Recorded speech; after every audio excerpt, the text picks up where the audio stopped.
What if I told you that 3 siblings lost their entire inheritance to a woman who knew their father for only 18 months? What if I told you they got their revenge without ever going to court, without breaking a single law, and without her ever seeing it coming? Welcome back to Vengeance Veil, where we uncover the most satisfying tales of poetic justice. If you love stories where patience pays off and karma gets a helping hand, you're going to want to stick around until the very end of this one. And don't forget to hit that like button, drop a comment telling me how you would have handled this situation, and subscribe with notifications on so you never miss another story of perfectly planned revenge. This is the story of how 3 siblings destroyed the woman who stole their father's fortune using nothing but kindness, champagne, and her own inflated ego. Let me take you back 5 years to introduce you to the Morrison family. There was Marcus Morrison, 68 years old, a self-made real estate mogul worth approximately $43 million. He'd built his empire from a single rental property in Boston, expanding into luxury developments across the East Coast. Marcus was the kind of man who still remembered what it felt like to eat ramen for dinner 3 nights in a row, and that humility shaped how he raised his children. His 3 kids Daniel, Claire, and Sophie had all inherited his work ethic, just in different ways. Daniel, the oldest at 38, had become a civil rights attorney, often taking pro bono cases. Claire, 35, was a nurse practitioner at a community health clinic. Sophie, the youngest at 32, taught art at an inner-city high school. None of them had gone into their father's business, and Marcus respected that. He taught them that wealth was a tool, not an identity. Their mother, Catherine, had passed away from cancer 7 years earlier. It devastated Marcus. For 5 years, he threw himself into work, refused to date, and spent his free time with his children and 4 grandchildren. The family had dinner together every Sunday without fail. Then he met Vivian. Vivian Ashcroft was 48 years old, though she'd later claimed to be 43. She had platinum blonde hair that cost $800 every 6 weeks to maintain, lips plumped with filler, and a wardrobe that screamed old money even though she'd grown up middle class in New Jersey as Vicky Kowalski. She'd been married twice before. Her first husband had been a dentist. That marriage lasted 3 years and ended with a comfortable settlement. Her second husband was a pharmaceutical executive. That marriage lasted 5 years and ended with an even more comfortable settlement. She developed a pattern, refined her approach, and now she was hunting for her masterpiece. If you're already hooked, smash that like button right now. She met Marcus at a charity gala in Newport. He was there because his company had donated to build affordable housing. She was there because that's where wealthy widowers could be found. Vivian had done her research. She knew Marcus was worth millions. She knew he was lonely. She knew his children were financially independent, which meant they wouldn't be watching his wallet as closely as greedy kids might. She saw an opportunity. Within 3 months, they were inseparable. Within 6 months, she'd moved into his Beacon Hill townhouse. Within a year, they were engaged. Now, the Morrison siblings weren't fools.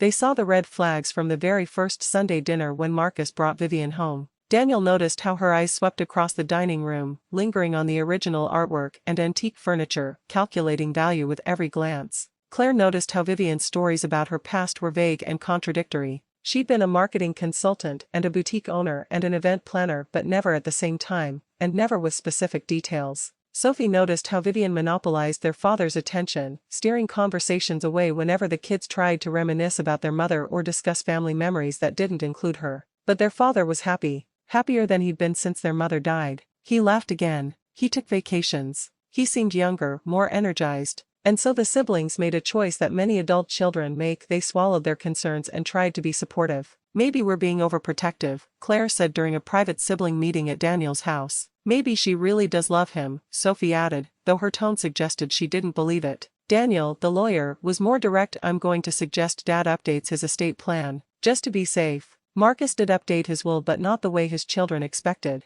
Comment below if you've ever had a bad feeling about someone that turned out to be right. The original will had been straightforward. The estate would be divided equally among his 3 children, with trust funds established for his grandchildren's education. It was fair, clear, and represented decades of careful planning. But Vivian had been whispering in Marcus's ear. She told him that his children didn't need his money. They were all doing fine on their own, weren't they? She told him that leaving everything to his adult children was almost insulting to their independence. She suggested that true wealth came from teaching people to be self-sufficient, which he'd already done. And then came her master stroke. She convinced Marcus that his children resented her, that they'd never accepted her, and that leaving her nothing would be a final rejection that would haunt his memory. Marcus, caught between love for his new wife and love for his children, tried to find a compromise. Unfortunately, Vivian wrote the compromise. 18 months after meeting Vivian, Marcus started forgetting things. Small things at first. Appointments. Names of longtime business associates. Where he'd parked the car. Claire, with her medical background, was the first to insist he see a neurologist. The diagnosis came back quickly: early-stage Alzheimer's disease, likely progressing to moderate stage within 2 to 3 years. The family was devastated, but they rallied together, determined to make Marcus's remaining good years as comfortable and joyful as possible. Vivian's reaction was different. She accelerated the wedding plans. "We can't wait," she told Marcus tearfully. "I want you to remember our wedding day. I want you to be fully present for it. Please, darling, let's not wait." They were married in a private ceremony 3 weeks later. The Morrison siblings attended, tight-lipped and tense, but they attended. For their father. If this story is making you angry, you're not alone. Hit that subscribe button and join the Vengeance Vale family, where justice is always served cold. After the wedding, things changed rapidly. Vivian convinced Marcus to update his will one final time to reflect their new marriage. She found a lawyer, not the family attorney who'd handled Marcus's affairs for 20 years, but a new one. Someone who didn't know the family dynamics. Marcus's mental state was declining, but he wasn't legally incompetent. Not yet. He could still sign documents, still make decisions, though his judgment was becoming impaired. The new will was simple and devastating: everything, the real estate empire, the investment portfolios, the townhouse, the vacation properties, everything would go to Vivian. The children would each receive $50,000. Total. Out of a $43 million estate, his 3 children would split $150,000. Daniel, the lawyer, saw it first when Marcus's longtime attorney called him, concerned. The attorney had been removed from Marcus's accounts and wanted the family to know something was wrong. The siblings held an emergency meeting. "We can test it," Daniel said immediately. "Dad wasn't in his right mind. We have medical records showing cognitive decline. We'd have to prove he was legally incompetent at the time of signing," Claire countered. "The neurologist's reports show early stage. A judge might rule he still had capacity. So what do we do?" Sophie asked, tears streaming down her face. "Let her win." They sat in silence for a long moment. Then Daniel said something that would change everything. "We could contest it. Probably lose, definitely spend years in court, and destroy our relationship with Dad in his final years. Or what?" Claire asked. "Or we play the long game." The siblings spent 3 weeks crafting their strategy. It required patience, coordination, and something Vivian would never expect: genuine kindness. Here was the plan: they would befriend Vivian. Fully, completely, convincingly befriend her.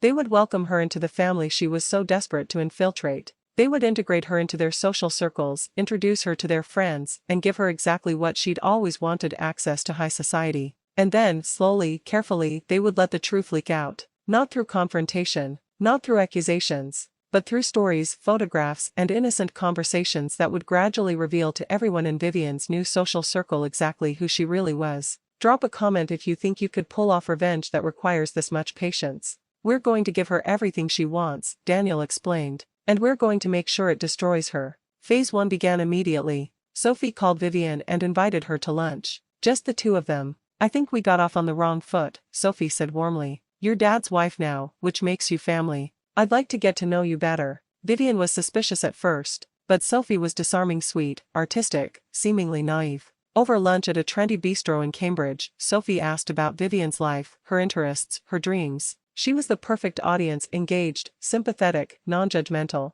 "I never had sisters," Vivian confided, 2 glasses of wine in. "This means so much to me." Sophie smiled and ordered another bottle. Claire went next. She invited Vivian to her book club, an exclusive group of doctors' wives, nonprofit directors, and old-money Boston women. These were the social connections Vivian had dreamed about. "I'm not sure I'd fit in," Vivian said, feigning modesty but desperately hoping for inclusion. "Nonsense," Claire replied. "You're a Morrison now. These are your people." Daniel's contribution was different. As a respected attorney with connections throughout Boston's legal and business community, he began introducing Vivian at professional events. He'd walk up to judges, senior partners, and business leaders with Vivian on his arm. "I'd like you to meet my stepmother, Vivian Morrison," he'd say, with perfect sincerity. Within 2 months, Vivian had been fully integrated into Boston's upper-crust society. She was on the guest list for charity galas. She was invited to exclusive luncheons. She was being mentioned in society columns. She'd never been happier. She had no idea she was walking into a trap. The siblings began phase 2 4 months into their plan. This phase required subtlety, patience, and perfect coordination. It started with photographs. At Claire's book club one afternoon, the conversation turned to wedding photos, as it often does among women. Claire pulled out her phone and began showing pictures of her own wedding, 10 years earlier. Oh, here's one with my mom, Claire said, her voice catching slightly with genuine emotion. She was so beautiful that day. This was about 2 years before she got sick. The women cooed appropriately, commenting on Catherine Morrison's elegant beauty, her warm smile. And this is my dad, Claire continued, swiping to another photo. They were married for 35 years. High school sweethearts, can you believe it? Vivian was sitting across the room, but she was listening. She was always listening. One of the women asked, "That's the same man you were married to, right, Vivian? Gosh, he looks so different in these photos. So vibrant and healthy." If you're starting to see where this is going, hit that like button. Time changes everyone, Vivian said coolly. But the seed was planted. The women in that book club now knew that Marcus had been married for 35 years before Vivian. They did the math. They understood the timeline. Sophie's contribution came during a gallery opening in the South End. She brought Vivian along, introducing her to the art community Sophie had spent years cultivating. One of Sophie's colleagues, an older painter named Margaret, struck up a conversation with Vivian about art collecting. "Sophie tells me you have an eye for valuable pieces," Margaret said innocently. "I appreciate beauty," Vivian responded carefully.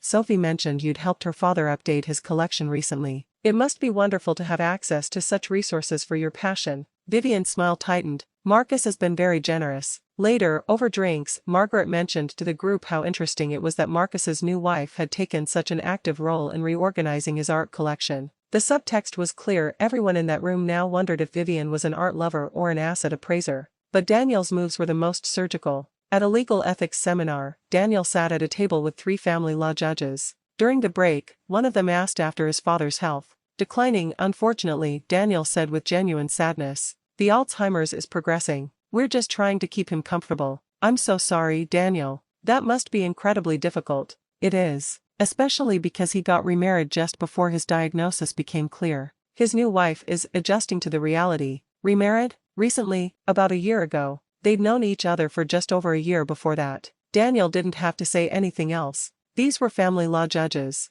They saw elder exploitation cases regularly. They knew the patterns. They understood what Daniel wasn't saying. One of them asked, delicately, "Is there anything that concerns you about the situation, Daniel?" "I honestly don't know," Daniel replied, which was a lie. He knew everything. "I want to believe the best in people. I want to believe she loves him. But the timing of the will change, right after the diagnosis." He trailed off, letting them fill in the blanks. "If you ever need advice, even informally," one judge said quietly, "you know where to find me." Daniel thanked him and changed the subject. But the message had been delivered. 6 months into the plan, Marcus Morrison passed away peacefully in his sleep. The funeral was large, well-attended, and deeply moving. Vivian played the grieving widow perfectly, dressed in designer black, dabbing at her eyes with a monogrammed handkerchief. The will was read 1 week later. Vivian received everything, exactly as the document specified. The Morrison siblings each received their $50,000 checks without protest. "I hope there's no hard feelings," Vivian said at the reading, her voice dripping with false sympathy. "Your father wanted to ensure I'd be taken care of, and I know he trusted that you 3 were already successful on your own." "We understand," Daniel said smoothly. "Family is family, regardless of money."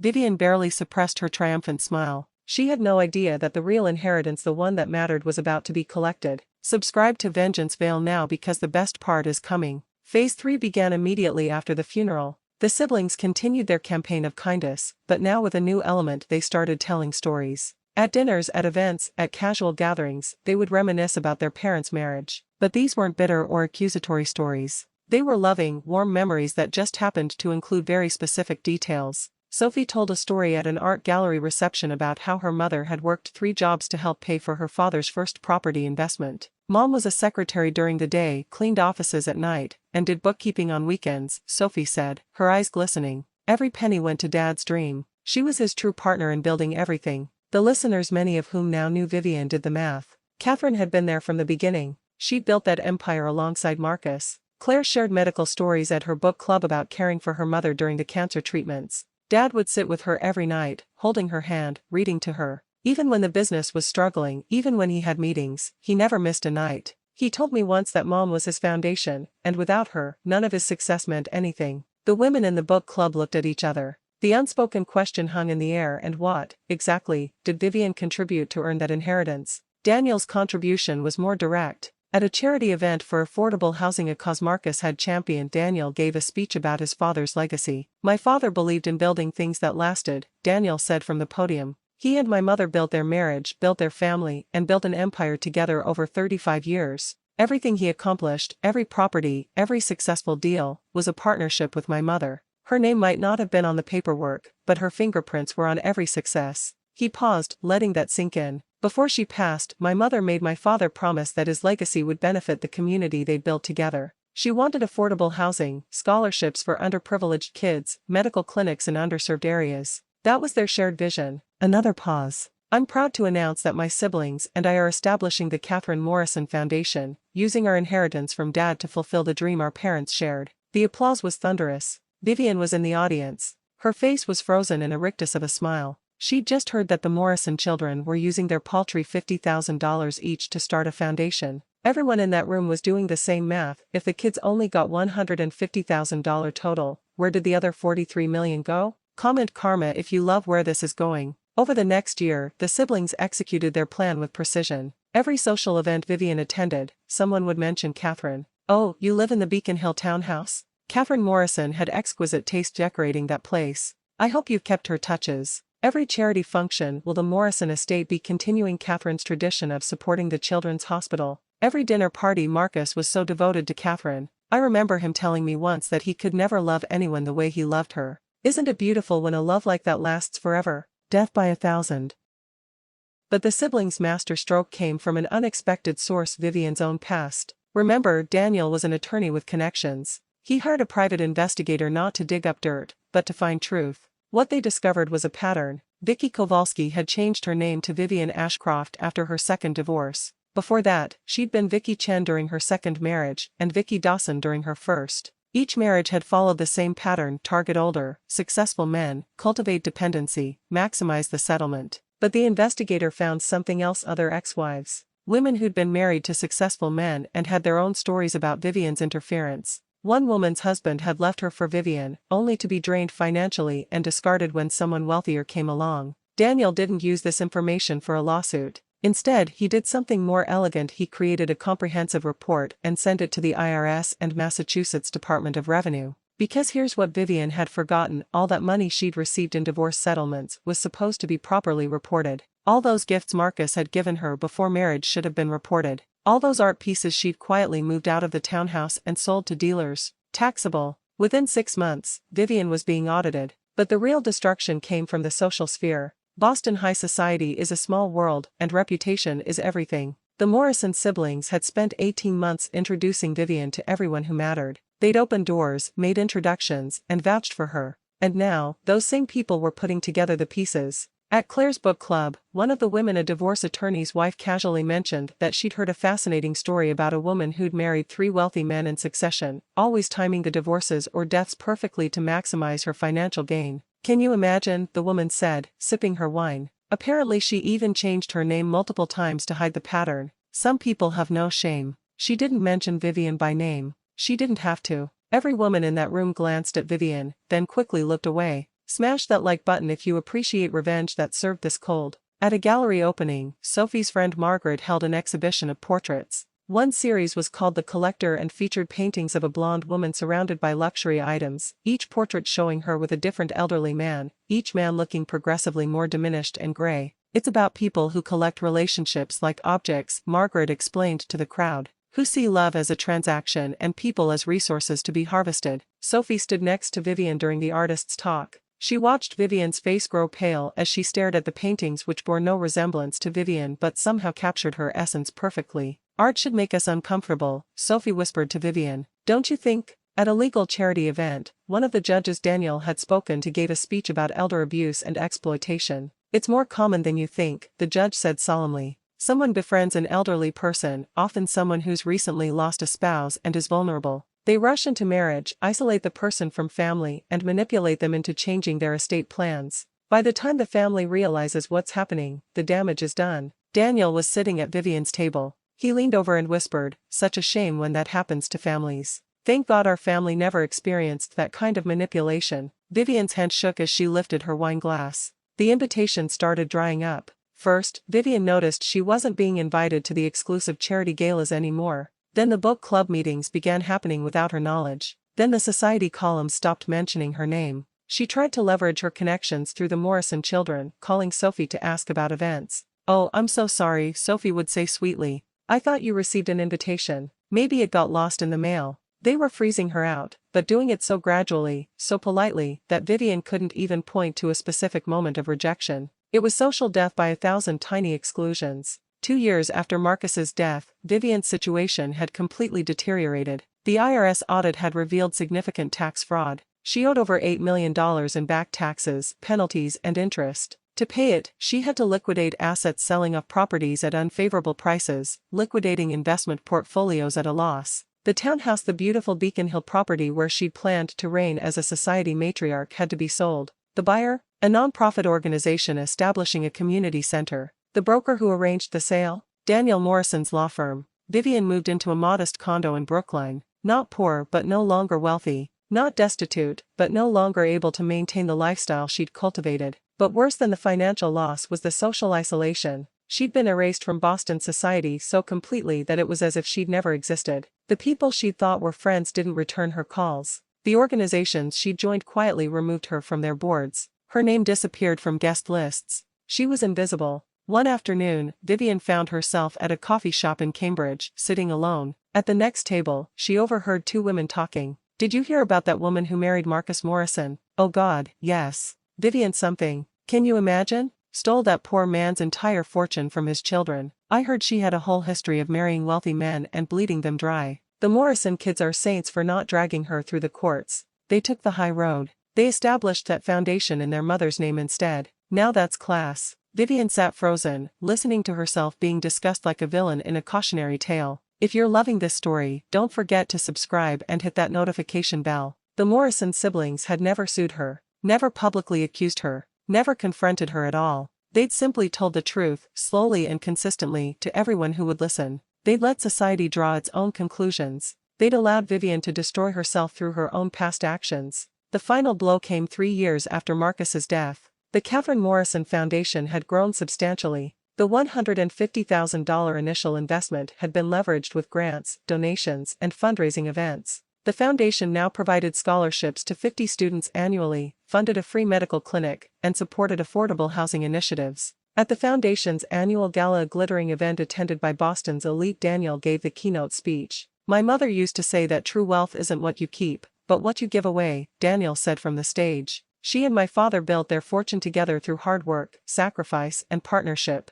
They always intended for that wealth to serve their community." He paused, looking out at the audience of donors, philanthropists, and supporters. "When my father passed, his estate plan had been changed in ways that didn't reflect his and my mother's shared values. But my siblings and I realized that fighting over money would dishonor both our parents. Instead, we chose to honor them by building something that reflects their true legacy." Another pause. "So while others may have inherited property and portfolios, we inherited something more valuable: our parents' values, their work ethic, and their commitment to community. And we've turned our modest inheritance into something that will benefit thousands of people for generations to come." The applause was deafening. Vivian wasn't at the gala. She hadn't been invited. But she read about it in the society pages the next morning, saw the photographs of the Morrison siblings being celebrated as philanthropic heroes. She realized, finally, what they'd done. They hadn't beaten her in court. They'd beaten her in the only arena that mattered to someone like her, the court of public opinion. 5 years after Marcus Morrison's death, the 3 siblings met for Sunday dinner at Daniel's house, the same tradition their father had established decades earlier. "I saw Vivian last week," Sophie mentioned casually, passing the salad. "She was at Whole Foods in Brookline." "How did she look?" Claire asked. "Older, tired, alone." Sophie paused. "She saw me but pretended she didn't. I almost felt sorry for her." "Almost?" Daniel asked. "Almost." Sophie smiled slightly. "Then I remembered what she tried to do. What she would have gotten away with if we'd been different people." Drop a comment. Did Vivian get what she deserved, or did the Morrison kids go too far? Daniel raised his glass. "To Mom and Dad." Their real legacy wasn't the money. "To Mom and Dad," his sisters echoed, clinking glasses. The truth was, the Morrison siblings had won in every way that mattered. They'd preserved their father's dignity, honored their mother's memory, and created something meaningful from a situation that could have destroyed their family. They'd never confronted Vivian directly, never accused her publicly, never even spoken badly about her except through careful, truthful stories told to the right people at the right times. They'd let her hang herself with her own past, her own greed, her own inflated sense of security. Meanwhile, the Catherine Morrison Foundation continued to grow. The scholarships it provided changed lives. The medical clinic it funded saved lives. The housing initiatives it supported stabilized communities. Marcus Morrison's fortune, the one he'd spent 35 years building with Catherine, was finally doing exactly what they'd always intended, making the world a little bit better. As for Vivian Ashcroft, formerly Vicky Kowalski, she lived comfortably enough on what remained after the IRS took their share. She had money for a nice condo, regular vacations, and a comfortable lifestyle. But she had no friends, no social standing, and no access to the world she'd desperately tried to infiltrate. She'd won the battle, she'd gotten the inheritance. But she'd lost the war. The Morrison siblings had proven that revenge doesn't require courtrooms or confrontation. Sometimes, the sweetest revenge is simply allowing someone to face the natural consequences of their own actions, while you build something beautiful from the ashes of their destruction. If this story moved you, if it made you think about justice and karma and the power of patience, then I need you to do 3 things right now. First, smash that like button. Let me know that stories like this are what you want to see more of on Vengeance Veil. Second, comment below and tell me, what would you have done in the Morrison siblings' position? Would you have taken the high road like they did, or would you have chosen a different path? I read every single comment and I love hearing your perspectives. Third, subscribe to Vengeance Veil and hit that notification bell. We post new stories of poetic justice every single week, and trust me, if you love this one, you're going to want to be notified the second the next one drops. This has been The Inheritance Clause, a story that proves that sometimes the best revenge is living well, building something meaningful, and letting karma do the heavy lifting. Because here's the truth: Vivian got everything she wanted, the money, the house, the fortune. But she lost everything that actually mattered. The Morrison siblings lost the material inheritance but kept their integrity, their values, and their family bonds. And in the end, that's what real wealth looks like. I'm your host at Vengeance Veil, reminding you that revenge is a dish best served cold, calculated, and absolutely devastating. Until next time, stay patient, stay calculating, and remember, karma might need a helping hand, but it never misses its target. If you made it to the end of this story, you're part of the Vengeance Veil family now. Drop a fire emoji in the comments if you think the Morrison siblings executed the perfect revenge, or a scales of justice emoji if you think there was a better way. And don't forget, we've got dozens more stories of perfectly planned payback waiting for you. Subscribe now and join us for the next one.